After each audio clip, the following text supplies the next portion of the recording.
So then they did a CT scan, told us that it was a sign of a seizure. We didn't know at that point. We thought she was just choking. Whenever they told us that, I was like, okay, well, I have a history of a seizure. This is Logan Raymond, a 19-year-old father. He is facing first-degree murder charges following his horrific actions toward his 2-month-old daughter. This is the time. And just you sighing and looking down, like, dude, I'm telling ya, I have worked with people enough. Armed with a series of shifting stories, he attempted to play a dangerous game of hide-and-seek with the truth. Little did he know, a mysterious sound captured on the 911 call and a trail of digital evidence inside his phone were about to shatter his fortress of lies. What actually happened that hurt her head?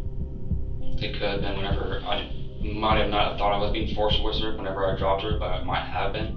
Okay. On November 26, 2023, a detective in a small Illinois town started piecing together a case that grew more disturbing with every detail uncovered. It all began with an urgent, chilling report from the Department of Children and Family Services, DCFS. The victim was a mere 2-month-old infant, yet the list of her injuries was horrifyingly long. Multiple welts, cuts, bruises, fractured ribs on her left side, and most critical of all, bleeding on the brain. Might not make it. Those are chilling words from the child protective worker. Meanwhile, dispatch confirms records indicated a 911 call was placed at 7:30 that morning, reporting a newborn who had suddenly stopped breathing and appeared to be choking. The detective immediately rushed to the hospital to verify the situation. The second he laid eyes on the extensive trauma covering that tiny body, he knew. A horrific crime had just unfolded behind the closed doors of a seemingly quiet home.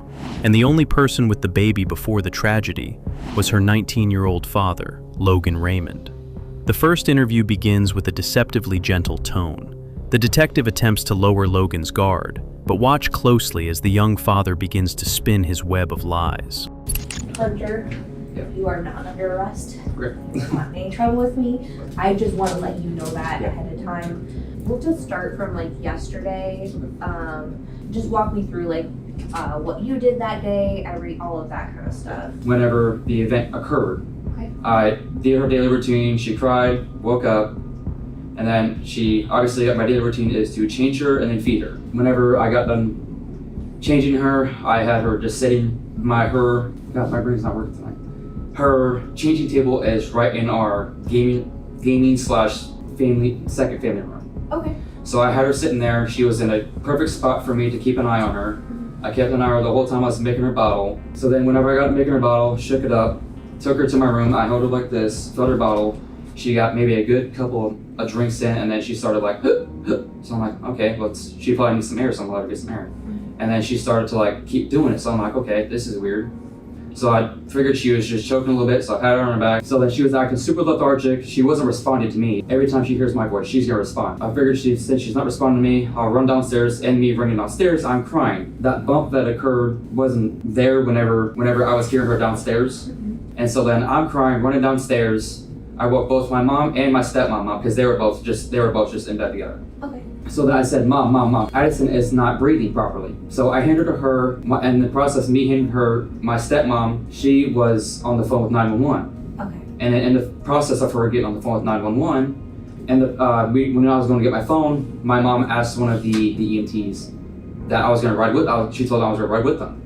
In the middle of me walking out my front door, they were leaving. As I was walking out the door, they were pulling out. Drove there. On the way there, I'm crying, trying to figure out why she's doing what's going on. First, he paints a picture of a perfectly normal morning, changing his daughter's diaper, making her bottle, and holding her in his room to feed. But after just a few sips of formula, the baby supposedly became lethargic, started choking, and stopped responding. He calculated every excuse to downplay severe trauma as unfortunate mishaps. But when the detective brings up the baby's fractured skull and broken ribs, Logan's excuses shift from desperate to downright absurd. I didn't know that because whenever she had the fractured skull, that wasn't at the house. I was holding her and I didn't see anything of the lumps from the blood. And I figured it would have occurred whenever we were all passing around. And at that point, I was like, what the heck? What is going on then? Yeah. So then they did a CT scan, told us that it was a sign of a seizure. We didn't know at that point. We thought she was just choking. Whenever they told us that, I was like, okay, well, I have a history of a seizure. So I was like, would that have passed down from me? Because I have strong genes like my father. I said where her skull fracture on the back of her head would have occurred whenever we were moving her around in the middle of her having a seizure. She's like, that could have possibly been the case since she has that high blood pressure on the seizure, that could have been the case. They were doing another procedure, I don't remember what the top of my head what it was. They told us out of the blue that she had fractured ribs. We didn't know that at all. And I didn't feel anything abnormal whenever she was being patted. And the stepmom didn't feel anything whenever she was patting her. She figured that when she was patting her, trying to get her to open, she obviously cracked a couple ribs by mistake. I want to be as honest with you as I possibly can, and I want to urge you that at this point, the very best thing that you can do is be fully transparent and honest with me.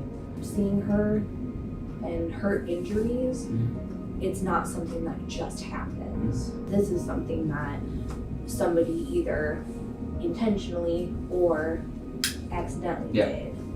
Because she didn't have that blood clot until she got here with the ambulance. They almost forgot to grab her car seat. And her car seat wasn't even touched. This isn't something that happened on the ambulance right here. We both know that. Okay. I want you to I cannot stress to you enough how important it is that if something happened that you've left out, because I know at this point you've left out something, that this is the time that you're fully honest with me.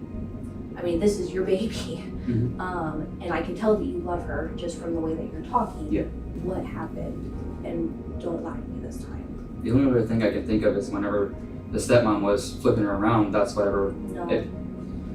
It takes force for them to bend to the point where they break. What I'm trying to express to you is, I know that this is something that somebody did.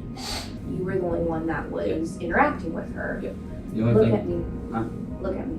Logan is constructing a perfect shield by blaming everyone but himself. He calculated every excuse to downplay severe physical abuse as unfortunate mishaps caused by others. The peak of his audacity comes when he explains the broken ribs. He throws his own stepmother under the bus, claiming that while she was patting the baby to help her breathe, she must have accidentally cracked a couple of ribs by mistake. But the detective is not buying any of it. The detective knows it is time to turn up the heat. She bluntly dismisses Logan's absurd explanations. I know you're not telling me everything. I've done this job enough, and I've seen babies and worked with babies enough and worked with parents enough to know that you're leaving out how the baby got hurt. Just the initial impression I get from you is that you're not a bad guy that is like, this baby, I'm gonna hurt this baby. Because you laugh, but we have talked to people that genuinely either or, there's something in them that they like hurting kids. If you lie to me, and then these medical records come back and we're able to gather information that shows that this is what happened, but you lied to me, that makes it look a lot more like I'm this bad guy that wanted to hurt a baby, not, hey, I'm a dad, I just got young, I mean, I was 32 when I had my kid, and it was overwhelming as hell for me. So I can't imagine being, 19, having a 2-month-old, and then having those responsibilities thrust on you. This is the time. And just you sighing and looking down, like, dude, I'm telling ya, I have worked with people enough, like, I am not gonna look at you and think like, this guy is a bad guy. You do not give off those vibes. Explain it. And we get it, dude. We totally get it. We get it. Once you get it out, you will feel better. What was she doing that was overwhelming? Crying. Okay. Was this at like... Normally whenever, obviously it's mom here, or mom's there, she just does her thing and stops crying, but my initial thought was, she hasn't stopped crying. Then I pick her up, talk to her, see what's going on. I'm guessing whenever I'm not gonna lie, I almost dropped her, so I probably squeezed a little too hard by accident. And that's whenever And you're frustrated, so, and just being a human being, when you're frustrated, you're going to have that tension, and that would make sense to me. So you picked her up, I'm assuming like ribs around, like this, picked her up, do not know like how to calm her down, what to do. She didn't eat at the first time, so I was like, I talked to her, see what's going on, and that's whenever I almost dropped her and squeezed a little hard so I didn't drop her. And when I picked her up, her head did go back. Like, okay, and that's just because. Did it hit something? No, I was sitting in front of my bed, so there's no way if it hit something. okay. You said when you picked her up, her head went back. Yeah, right? it went back like hard. Okay. You're trying to get her to calm down. What did you try to do next? I just put her down, walked in my room, came back a few seconds later, she was still crying, so I was like, I'm just trying to figure out what the heck's going on, and then Did her head hit anything that could have like, possibly injured her? I wasn't really looking. I just got frustrated and put her down. Could she have hit her head on the headboard at all or anything like that? I don't have a headboard. Okay. Any hard And that's objects in what, the bed yeah, that you're aware of? anything. Probably my controller. Okay, so gaming controller possibility, not totally sure. Yeah, no, I'm not 100% sure, but I don't know. From choking on formula to squeezing hard to prevent a drop and hitting a gaming controller, Logan is shifting his narrative piece by piece to minimize his guilt. Without enough evidence to make an arrest, investigators had no choice but to leave him unhandcuffed that night. But this game of hide and seek needs to crash into cold, hard, physical evidence. Immediately after the first interview, police swarm the family home. What they discover completely shatters Logan's weak alibis. First, detectives reviewed the 911 call. Amid the background noise, dispatchers heard an extremely loud thud, the unmistakable sound of a violent physical impact. Then, the moment they crossed the threshold, the house itself was a crime scene screaming for justice. A small clump of Addison's hair was found on the changing table, indicating a high-velocity impact. Droplets of blood stained her baby blanket and feeding bottle. There was no trace of an accidental slip here, only the aftermath of unchecked brutality. But the final blow came from Logan's own phone. Digital forensics uncovered outgoing texts sent to a family member, desperately pleading with them to keep their stories straight and match his alibi. Armed with this damning evidence, detectives prepared for a second confrontation the very next morning. This time, there would be no escape. With the doctors that I've talked to, that didn't cause the injury. So, like, what actually caused that head injury? I have no clue other than the controller or the seizure. She said that was just absolutely out of the range of possibility. Yeah. She said, specifically what she told me was that that head injury is consistent with like a clear impact is the word that she used. Like that was Addison's head hitting something. Yeah. And at this point, you haven't given me good explanation as to, like, clearly you know what she hit her head on. Yeah. You know, I don't feel like you're giving me like the full story because it's not adding up yet. You know what I mean? Yeah. So I want you to be honest with me, and like I said,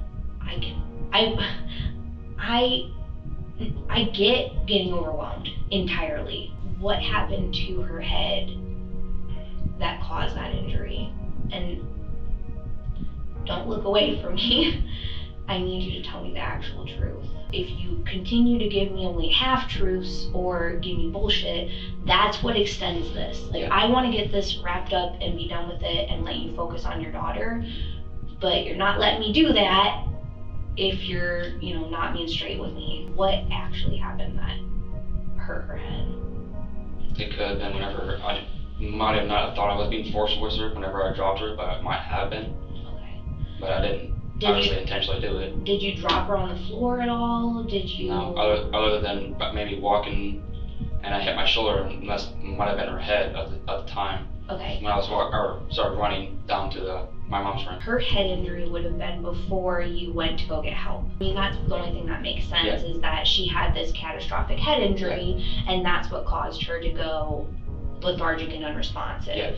It could have been whenever, I guess I didn't mention this, whenever I was changing her thing, I put her, kind of slid her up a bit because she was falling down.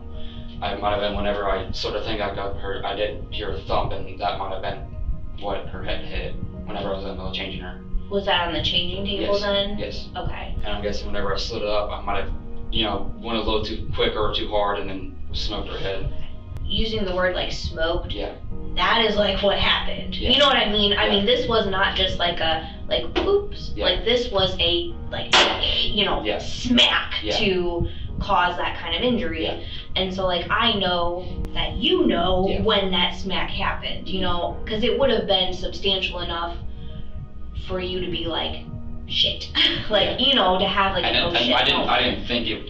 think it was anything major at the time, because obviously she's a tough one, so I figured Yeah. it didn't really hurt her at the time because she wasn't crying any harder than she was. Do you think, Entering the second interview, the detective wasted no time. Overwhelmed by the psychological pressure, Logan is forced to let slip a darker truth. He admits that while placing the baby on the wooden changing table, he used excessive force to slide her up, causing her to violently smoke her head on the wood. The detective immediately seizes this admission to dismantle yet another lie, the heavy thud heard on the 911 call. do you think, with her hitting her head on like that wooden surface, do you think that's what your mom and stepmom heard? Probably, yeah. When they asked like on the 911 call, like, was somebody knocking on your door? Like, to me, that's like a, that's like a wood on Yeah. skin contact. So like your original explanation for that about like the inflatable Yeah. hitting the front door, I Yeah. mean, that was bullshit, correct? I might be blind, but I'm not that stupid. Yeah, they heard it from inside, and I feel very confident that they heard Yeah. Addison hit something. When she hit her head, she didn't like have any blood come out or anything like that. No, she didn't. Okay, are you positive Yeah, I'm about for sure. that? Yeah. So on the bottle itself, it looks like there's some blood residue. Okay. I mean, that's what it looks like, correct? Yeah. When did the blood get on the bottle? That I don't know. I might have not seen blood, but she might have been bleeding, because I didn't see any blood coming out of her mouth. Okay. Do you think that would have been after Yeah, it probably would she have hit been. her head? Yeah, and it you probably tried would to have been feed her? after, and whenever I started feeding her, that probably was whenever it happened. She started bleeding, Okay. because I didn't see any blood on her mouth at all. Okay. Yeah, because there was, like I said, there's blood on the bottle, and Yeah. then there's blood on like the nipple Yeah. part of the bottle. As Yeah, well. I didn't see any blood on her. Oh, obviously, seeing this now, I didn't realize she was bleeding. Mhm. To me, there's only two explanations as to why there'd be the blood. Yeah. Would be either you hit her head hard enough where she would have been having some Yeah. kind of, She bloody probably didn't start. discharge. I'm guessing she probably didn't start bleeding until I fed her. Then. Okay. Confronted with these damning proof, Logan clumsily claims he didn't see any blood coming from his daughter's mouth at the time. He cold-bloodedly speculates that the impact was so severe that she only started bleeding internally while she was trying to feed. His complete detachment is on full display as he stares at the bloodstains without a single hint of grief. Then finally comes his own phone records. So this was a text message that you sent to your mom? Yeah. Do you already know what one I'm going to ask you about? No, I don't actually. Okay.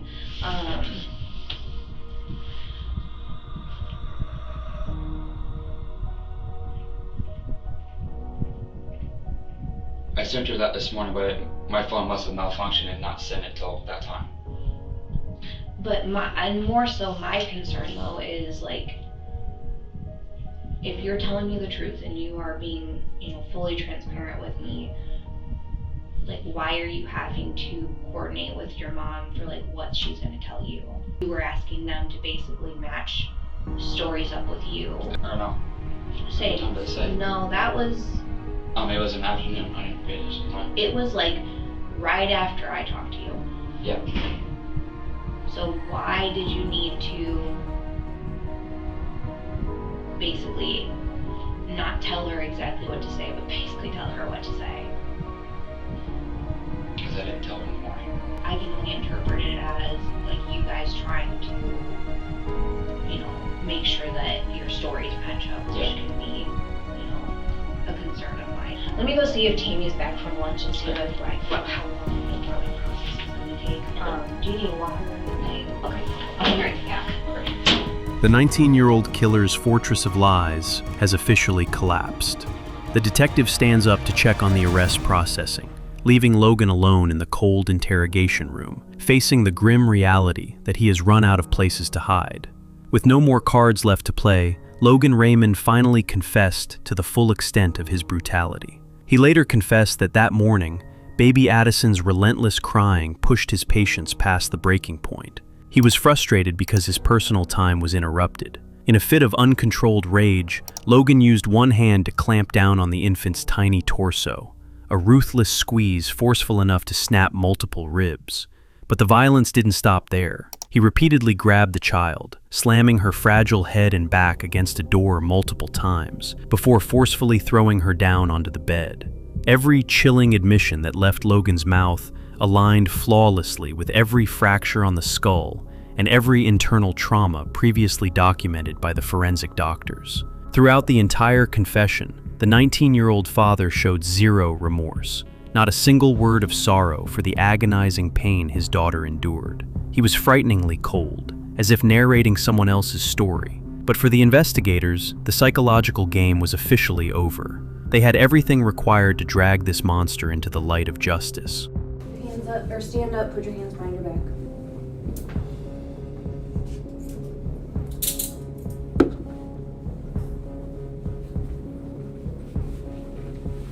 Meanwhile, inside the pediatric intensive care unit, poor baby Addison lay completely motionless.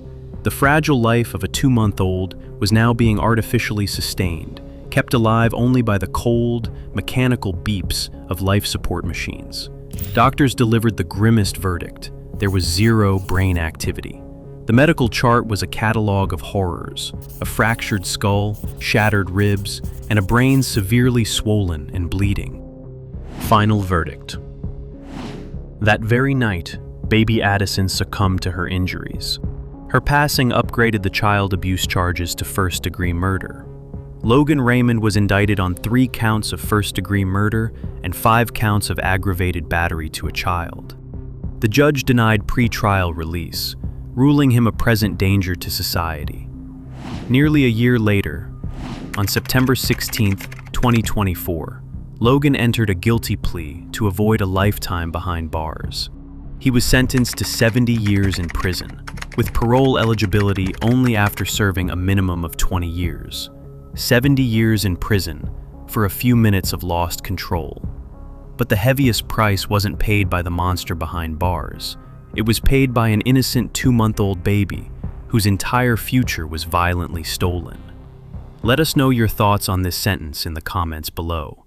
Don't forget to like and subscribe to walk with us through the next case file. Take care, and we will see you in the next video.